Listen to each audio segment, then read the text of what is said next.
So I'm Somali. I'm proud to be Somali. To me, being Somali isn't just eating bananas with rice. It's a lot. It's like it's an interesting thing. It's very hard to describe what it means to be Somali and what it means to be American. But it's like a cultural fusion. It's kind of like the bananas and rice. You know, it's you know, people don't think, oh, you can eat bananas with rice, but that's what it's like to be Somali and American. It's like that combination of banana and rice. But Minnesota Somali community leaders are now pleading with the health department to undo its plans to cut off child care funding. Garrett Tenney has the latest live from Chicago. Garrett? Yeah, Mike, and police in Minneapolis are also investigating a break-in at a daycare center. Now, this particular daycare center was not featured in Nick Shirley's viral video, but it is one of the dozens flagged to state investigators earlier this year for receiving more than $1 million in federal funding, despite having multiple and repeated violations on record. The owners of Nokomis Daycare say surveillance cameras captured two men breaking into their business, claiming they cut through an outside cinder block wall, crawled through an interior wall, and busted their way in before getting into an office and stealing business records, including personal information of who attends the daycare. Here's the center's manager. One video made by a specific individual made this all happen. Yesterday was our daycare. Tomorrow might be someone else's. We don't know. So this has to stop. The liberal white woman behind him has got to be the most disgusting thing I've ever seen in my entire life. Advocating for the death of our country and for Islamists and Muslims to take over. While the Minneapolis police are investigating this report, some are suggesting it could be a cover-up of wrongdoing, including the HHS official who paused federal funding to Minnesota daycare this week. Alex Adams posted, "Crazy coincidence that attendance..." What I want to know is, in the other video, the woman was reaching in there, like moving the drywall out of the way and pointing in there and saying, look, that's where they came in. What, do they send their kid in there? I mean, I know these Somalians are like sticking bones, right? They're just skin and bones, but are they really fitting through that?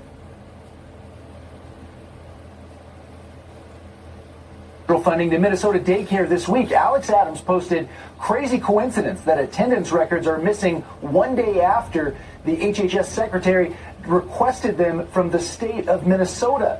Yeah. Minnesota Democrats, meanwhile, are continuing to defend their handling of the alleged fraud in the state and attacking the Trump administration for freezing more than $190 million in federal funding as it investigates what prosecutors say could be more than $9 billion of fraud in the state.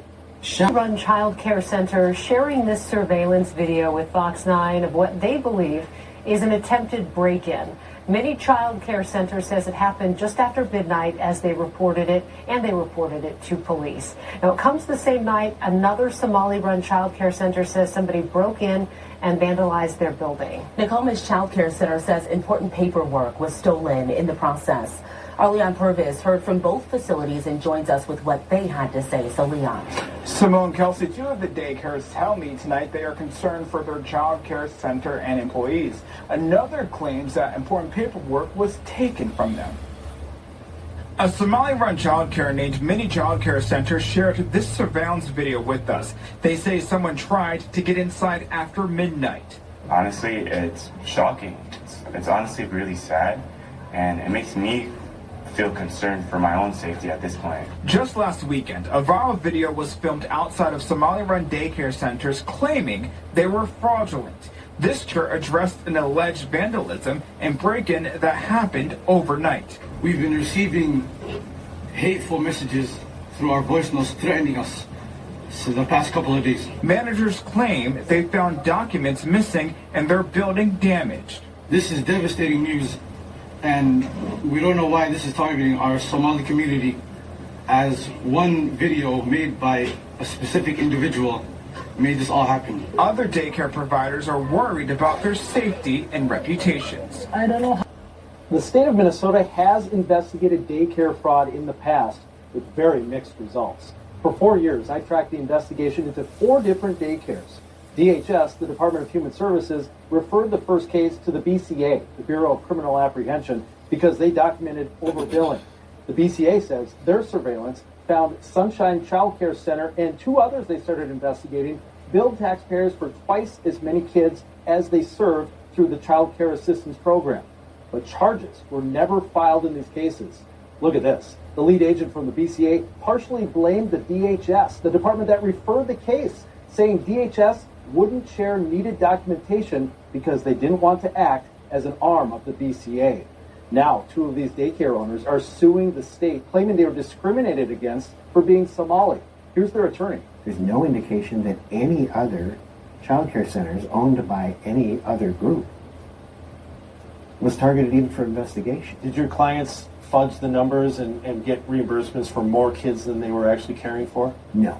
And if they had, they'd be really foolish to be doing this, right?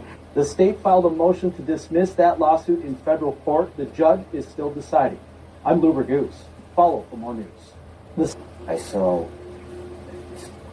some man with mask, wearing a mask, and some people knocking the door. We don't see the bodyguards and their car. And their car did not have plate. Did not have plate. No, there's no fraud happening here. We open every day and we have our records to show that this place is open every day, except our holidays. We're here.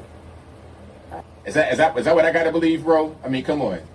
Like, let's be really serious, okay? Now, you got more Somalis trying to defend themselves, and this video was absolutely nuts. Absolutely nuts. Now, you can see she's reading something on her phone, I suppose, and I think maybe somebody put something in there that she was not prepared to actually read. Let's watch this, shall we? If childcare is cut, I'm unable to work or go to school. I understand fraud is bad. Oops. Did I say fraud is bad? Oops, sorry. Now, I can't let the cat out the bag. I cannot let the cat out the bag.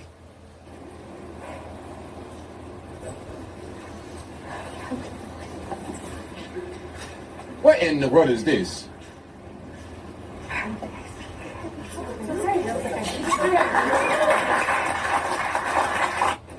Why are we clapping? Why are we clapping? Why are we clapping? Why are we clapping? See, this is Minnesota for you. This is Minnesota for you. And if you live out there in Minnesota, hey, my heart goes out to you, man, because if you got to do with this nonsense, I don't know what to say. I mean, this was crazy. Yes, listen, fraud is bad. Full stop. It ain't really now. Here's someone else from that same event, okay? And she had a similar reaction to when she said the word fraud as well. It's like, that's like, hey, if you say the word fraud in public, you get 100 lashes in private. I do see some signs over here that say stop fraud, and I agree, stop it. There are wait lists for these programs that are years long. There is fraud,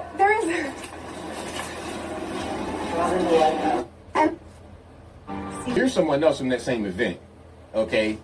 And she had a similar reaction to when she said the word fraud as well. It's like, that's like, hey, if you say the word fraud in public, you get 100 lashes in private. I do see some signs over here that say stop fraud, and I agree, stop it. There are wait lists for these programs that are years long.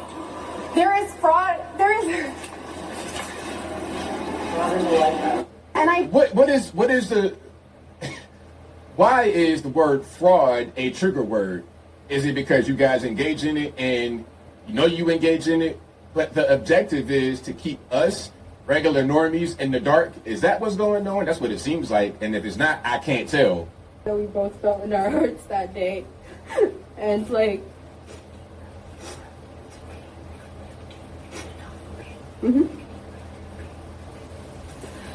I'm so sorry if I'm getting a little emotional, but. All right, that's enough. That's enough. Stop crying because you might snitch on yourself, so we don't want that to happen. So we're going to stop it right there. So, right off the rip, let's just call it what it is. This whole story just sounds like straight up nonsense.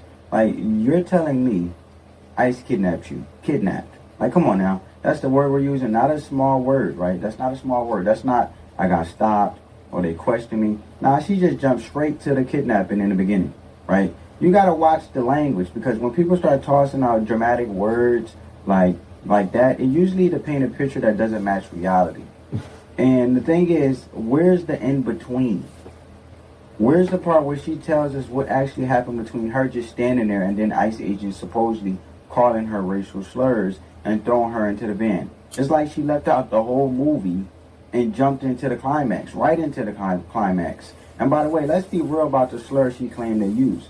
It's literally the same word you hear on a rap track, right? Hip-hop, TikTok videos, on the street all day long from black folks themselves. But now, it's traumatic when someone else says it, and I'm not accusing it if it happened, and let's not pretend this word hasn't been normalized everywhere by the same people, right? Let's not pretend that. That's my butt. Let's not pretend, all right? By the same people now acting like it's a hate crime when ICE allegedly says it. But here's what I really think is going on, because I've seen this play out again and again. ICE was probably in the middle of an operation doing their job, probably had their sights on someone. Here's what I really think is going on, because I've seen this play out again and again. ICE was probably in the middle of an operation doing their job, probably had their sights on someone they were tracking, and she jumped in the middle of it. But she don't want to talk about that part. She got involved. She stuck her nose in the situation that had nothing to do with her, and that's the common pattern here. And these people aren't just innocent bystanders getting randomly picked off the street, as she's making it out to be. What they are doing is obstructing. They're trying to block ICE. They're trying to block ICE. They're trying to interfere, play activists on the scene. And then, when it backfires, when ICE gets physical or tells them to back off, suddenly it was, I was assaulted. Or they were being so mean to me. And I'm a victim. Nah, you found out. You play stupid games and you won a federal prize. Okay? And listen, I'm not saying ICE is perfect. I'm not saying they can't go overboard. But 9 times out of 10, because they're humans too, but 9 times out of 10, when someone's crying about how rough ICE was, it was because they tried to get in the way. And that's the part the media always conveniently skips over. They want you to believe ICE is out there just snatching brown folks off the sidewalks like it's 1950s Mississippi. It's not the 1950s Mississippi. That's the illusion. And this lady's story fits right into that narrative. But if you read between the lines, it's obvious she got involved. She got checked, and now she's trying to spin it into a Netflix documentary. But anyway, family, let's keep going, because this is her actually and her actions that she hasn't talked about. And I can't stand individuals who sit there and try to avoid themselves from accountability and not tell their part of it, but they always want to tell the part where they got the consequences that they didn't like. You can't do that, man.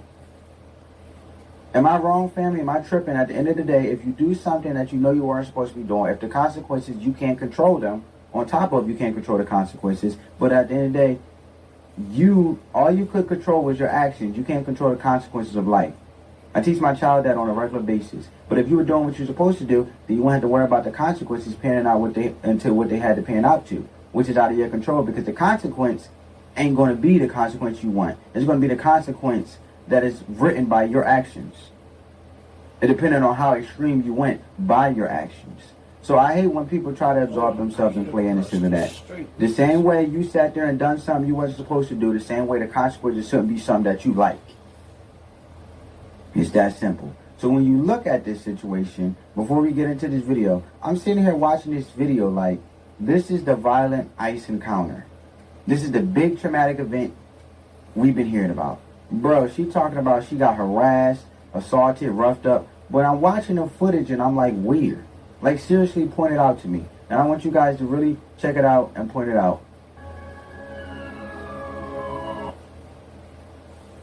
To me, when you look at that whole situation, to me, it looked like she spit on the ICE officer. Right? She spit on the ICE agent. So, when you look at that, right, from what I can see, they approached her calm. Let's rewind it. They approached her calm. Right? She spits on them. Must resign. During a town hall Tuesday, a man lunged at her, spraying her with a liquid from a syringe. She is fine. He is under arrest. It's scary. That's the word. It's scary, frightened, uncertain. We agreed not to reveal this man's identity. He's a father of 2 young kids and fears retribution for speaking up. It was coming, you know, the way the president and his guys are talking about her.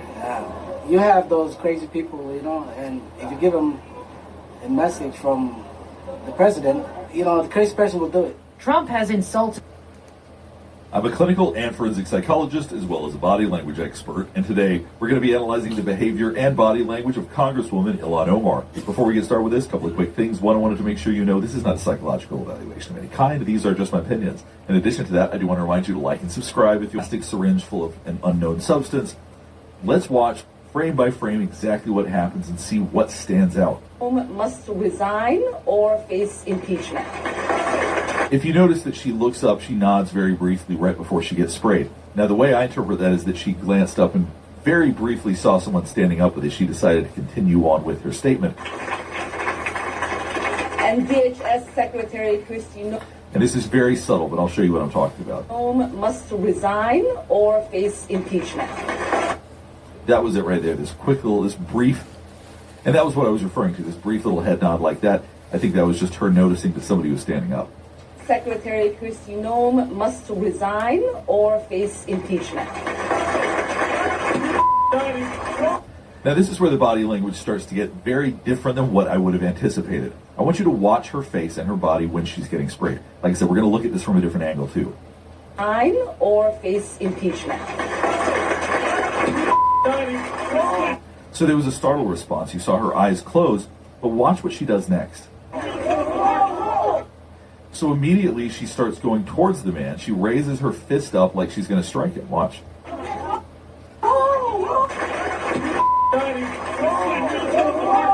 So immediately she gets sprayed. She immediately springs into action and starts to go towards him to confront him. This is very unusual for this type of situation. Typically when someone's startled like that, they have to make sure that they're okay. They got to make sure that they're not hurt. So the fact that her initial response was an angry response is not, it's obviously not impossible that somebody can have that response, but it's not at all what you would expect for a politician in a situation like this. Particularly not somebody to actually go up and threaten to strike someone. So watch her right arm right here.